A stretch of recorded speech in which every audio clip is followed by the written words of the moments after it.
Bienvenida, bienvenido a esta exploración detallada. Hoy abrimos unas páginas de Experiencia y alteridad en educación. Es un texto de Carlos Escliar y Jorge Larrosa que la verdad nos propone detenernos a pensar un poco y nos invitan a mirar de cerca algo que usamos constantemente, pero quizás sin pararnos a pensar qué significa de verdad, la palabra experiencia. ¿Qué es realmente tener una experiencia? ¿Es lo mismo que saber muchas cosas, estar muy informado o tener opiniones sobre todo? Los autores, sugieren que quizá no, que hay algo más, ¿no? Algo más profundo. Exacto. Justo de eso queríamos hablar hoy. La idea es intentar desgranar esa visión tan particular que tienen Escliar y Larrosa de la experiencia. Queremos entender por qué la separan tan claramente de, la información, la opinión, incluso del trabajo sin parar. Sobre todo en un mundo como el nuestro, que va a toda velocidad, y parece que valora justo lo contrario de lo que ellos dicen. Suena interesante, sí. Un desafío. Pues vamos allá. Empecemos por el principio. ¿Cómo ven ellos el momento actual? Ese contexto en el que sitúan su idea de experiencia. Pues mira, arrancan con algo que yo creo que nos suena a todos. Vivimos en una época de... De exceso. Sí. Exceso de información por todos lados, ¿verdad? Exceso de opiniones, de trabajo, de prisas. Y en medio de todo ese ruido, esa agitación, pues señalan que falta algo, Ujú. que parece que falta experiencia, pero experiencia en el sentido fuerte de la palabra. Efectivamente, es como una paradoja, ¿no? De nuestro tiempo. Estamos, más conectados, más informados, más ocupados que nunca, pero quizá menos tocados por lo que nos sucede. Critican mucho esa velocidad, esa obsesión por lo nuevo que hace que una cosa tape a la siguiente casi sin dejarnos tiempo, Sin digerirlo, ¿no? eso es, sin asimilarlo, sin que algo de verdad nos pase. Y eh, ahí meten la primera distinción clave. Información no es experiencia. Uf, eso es potente, porque choca frontalmente con la idea de que cuanta más información, pues más mundo tienes, ¿no? Más experimentado eres. ¿Cómo explican ellos esa desconexión? ¿Por qué saber datos no es vivir algo? Argumentan que la información, tal y como funciona hoy, tiende a ser muy externa, muy rápida, efímera. Llega y se va. Exacto. Llega, te da un titular, un impacto momentáneo y desaparece. Viene la siguiente novedad. Nos mantiene informados, sí, claro, pero muchas veces como simples espectadores, sin que esa información de verdad nos cale, nos cuestione o nos cambie por dentro. Acumulamos datos, pero no necesariamente sabiduría vital, por decirlo así. Recuerdo que mencionan a alguien, ¿no? Para ilustrar eso de la fugacidad, de cómo la velocidad impide que algo cuaje. Sí, sí. Usan una cita de Paul Valéry que es muy gráfica. Él ya se dio cuenta, fíjate, de cómo la rapidez con que llegaban y se iban las noticias impedían lo que él llamaba su maduración. Maduración. Sí, o sea que no había tiempo para procesar la noticia con calma, para que conectara contigo, para que te hiciera pensar en serio. Escliar y Larrosa usan esto para decir, que la información consumida así, a toda pastilla, nos convierte en espectadores de un río que pasa, ¿sabes? Pero no en participantes de algo significativo. Es como ver la realidad en modo fast forward. Entiendo. La información sería como esa lluvia fina que moja por fuera pero no empapa, ¿no? Si eso es la información rápida, externa, superficial, ¿cómo describen entonces la experiencia? ¿Qué es eso que sí cala hondo? Pues justamente lo contrario. Proponen que la experiencia necesita otras condiciones. Necesita lentitud, pausa, Silencio incluso. silencio, también. Necesita tiempo, pero no el tiempo del reloj, el tiempo cronológico, sino un tiempo interior, ¿sabes? Para sentir, para pensar, para masticar lo que nos llega, para dejar que resuene y se conecte con nosotros mismos, con nuestra vida. La definen como algo muy subjetivo, singular. No es algo objetivo, igual para todos.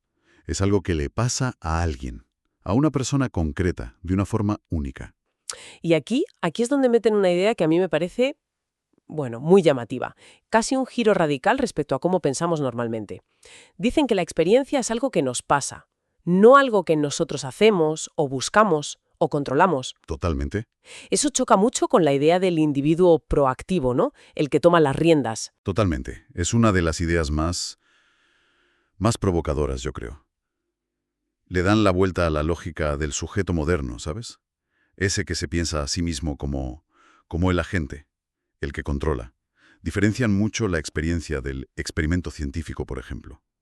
El experimento lo controlas, lo planificas, buscas algo concreto. Sí, La experiencia, en el sentido que ellos exploran, está más cerca de la pasión, pero pasión entendida en su raíz, ¿eh? Como padecer, como recibir, como ser afectado por algo que viene de fuera. ¿podemos profundizar un poco ahí? Creo que usan algunos términos quizá filosóficos para explicar esa diferencia entre ser afectado y actuar, ¿verdad? Sí, bueno, no entran en mucho detalle en estas páginas, pero sí que se nota ese trasfondo.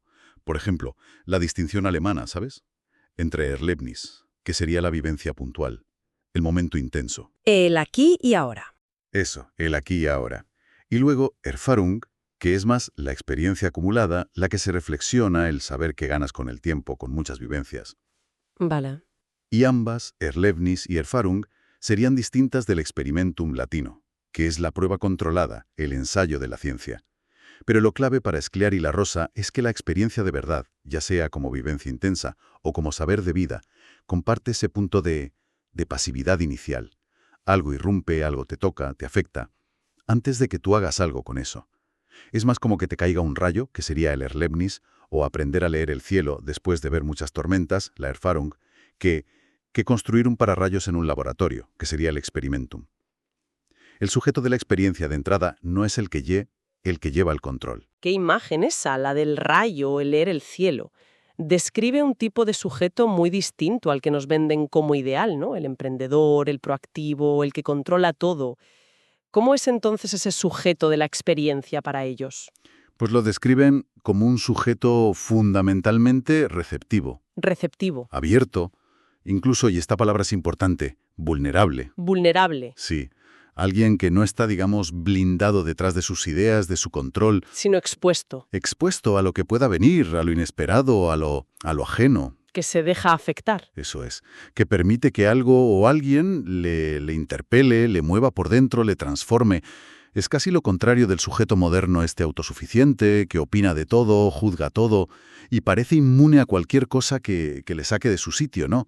La experiencia para que ocurra necesita esa permeabilidad, esa disposición a ser tocado, incluso herido por la realidad. Hablando de raíces, de significados, creo que también miran el origen de la palabra experiencia. ¿Nos dice algo la etimología sobre esta idea de exposición, de viaje? Sí, sí, es muy sugerente. La conectan con el latín experiri. Periri tiene que ver con pasar, atravesar, Hmm, pero fíjate, también lleva implícita la idea de peligro, de riesgo, claro. como en pericia. Exacto. O perito. El perito es el que ha pasado por el peligro, el que ha atravesado la prueba y por eso sabe. Así que la experiencia ya desde la raíz implica una travesía, un viaje fuera de tu zona segura, una exposición a lo desconocido donde te arriesgas a no volver igual. Un pasar a través de... Justo, un pasar a través de. Por eso la conectan tanto con la vida misma, ¿sabes? Con ser finitos, con estar expuestos, en cambio constante. La experiencia es inseparable del riesgo de vivir. Vale, vale. Creo que vamos asentando las ideas. Experiencia no es información. Es algo que nos pasa más que algo que hacemos. Necesita tiempo, lentitud y un sujeto abierto, vulnerable, dispuesto a pasar a través de algo que le cambie. Parece mucho más existencial que cognitivo, ¿no? Sí, totalmente. Entonces, la pregunta clave ahora es, ¿y esto qué tiene que ver con el saber? Si la experiencia no es acumular datos, ¿qué tipo de conocimiento produce? Pues justamente ahí desafían la idea de que el único saber que vale es el científico o el informativo. Proponen que hay otro tipo de saber, el saber de la experiencia. Un conocimiento que nace precisamente de esa transformación personal que la experiencia hace en nosotros. No es un saber que tienes sobre las cosas, como una colección de hechos que guardas fuera, sino un saber que eres, un saber incorporado, ¿sabes? En el cuerpo, en la forma de ser. Es el saber que te queda después de que algo te ha pasado y te ha modificado. ¿Podemos imaginar cómo es ese saber? ¿Ponen algún ejemplo de alguien que represente ese saber de la experiencia? Sí, ponen como ejemplo claro a Montaigne. Sus ensayos son, un ejemplo increíble de pensamiento que no sale de teorías abstractas, sino de reflexionar todo el rato sobre lo que ha vivido, sobre lo que le ha pasado. Sobre sí mismo. Es la gente que conoce, sus dudas. Montaigne escribe desde su experiencia, y al hacerlo la elabora, la convierte en sabiduría. Ese es el modelo, un saber que no se separa de la vida, sino que sale de ella. Entonces, este saber es personal, sí o sí, ¿no? No puede ser objetivo o universal como la ciencia. Exactamente. Ese saber de la experiencia es singular, subjetivo, relativo a la vida concreta de cada uno. No busca la objetividad ni la universalidad científica. Scliar y La Rosa hacen el contraste. La ciencia busca el qué de las cosas, las causas, las leyes generales, manteniendo una distancia. Ajá. El saber de la experiencia se pregunta más por el cómo, por el sentido que eso que ha pasado tiene para mí, para mi forma de estar en el mundo. Es un saber ligado al sentido, no solo al hecho en sí. Comprendo. Es como la diferencia entre leerte un manual sobre el duelo y haber perdido a alguien importante, ¿no? La información del manual puede servir, pero el saber que te da la experiencia de la pérdida es de otra naturaleza. Te cambia por dentro. Precisamente. Esa es la médula del argumento, yo creo. La experiencia, en este sentido fuerte, nos forma, nos conforma, nos transforma. El saber que produce no es un conjunto de frases que puedes decir. Es una modificación real de tu ser, de tu manera de pensar, de sentir, de ver las cosas, de relacionarte. El sujeto que ha pasado por una experiencia importante no es que sepa más cosas en plan acumulativo, sino que es diferente. El saber está metido en su propia transformación. Es una visión muy profunda del aprendizaje, del conocimiento. Ahora, si esta transformación ocurre porque algo nos pasa y necesitamos estar abiertos, ¿de dónde sale ese algo? ¿Qué es lo que tiene el poder de sacarnos de nosotros mismos y afectarnos así? Hacia el final de estos fragmentos apuntan a una idea clave, la alteridad. Sí. Aquí es donde el argumento cierra el círculo de una forma muy, muy interesante, la verdad. Sitúan el detonante principal de la experiencia auténtica en el encuentro con la alteridad. La alteridad, lo otro. Eso es, la alteridad entendida como todo aquello que es otro. Otra persona, claro, pero también otra cultura, otra idea, una obra de arte que te impacta, un paisaje, un suceso inesperado.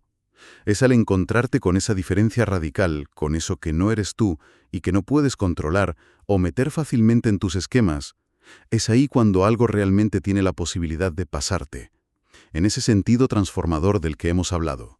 O sea que la experiencia no nace sola, desde dentro, en el vacío, sino que se enciende en la fricción, en el contacto con lo de fuera, con lo distinto. Necesitamos a ese otro para que algo nuevo nos pueda pasar. Justamente, sin ese encuentro con lo otro, con lo ajeno, con lo que te desafía y te descoloca un poco, pues corremos el riesgo de quedarnos encerrados en repetir lo mismo, en nuestros prejuicios, nuestras certezas. En nuestra burbuja. Exacto. La alteridad es lo que rompe el espejo, lo que te saca de ti mismo y abre la puerta a ver las cosas de otra forma, a sentir de otra forma, a ser de otra forma. Y claro, requiere esa vulnerabilidad, esa apertura que decíamos, para dejarte interpelar por lo distinto. Es en la calidad de esa relación con lo otro donde está el potencial de la experiencia. Bien. Creo que hemos recorrido las ideas principales de estos fragmentos, ¿no? Resumiendo un poco, Scliar y La Rosa nos lanzan una crítica fuerte a la superficialidad de este mundo saturado de información rápida y nos invitan a redescubrir el valor de la experiencia, una experiencia que definen no como acumular cosas, sino como algo que nos pasa, nos afecta por dentro y nos transforma. Y remarcan que esa experiencia necesita condiciones, necesita tiempo, lentitud, receptividad. Pide un sujeto que no esté obsesionado con controlar, sino dispuesto a abrirse, a ser vulnerable. El saber que nace de ahí no es un saber técnico, objetivo. Es una sabiduría más vital, singular, metida en la propia transformación. Y el catalizador para que esto pase es el encuentro con la alteridad, con lo diferente. Todo esto nos deja con una sensación, no sé, inquietante quizá, nos hace mirar de otra forma nuestra vida, la educación, la cultura. Sin duda. Plantea una pregunta final que resuena mucho no solo para la gente que se dedica a la educación, sino para cualquiera que se preocupe por tener una vida con más sentido, más profundidad.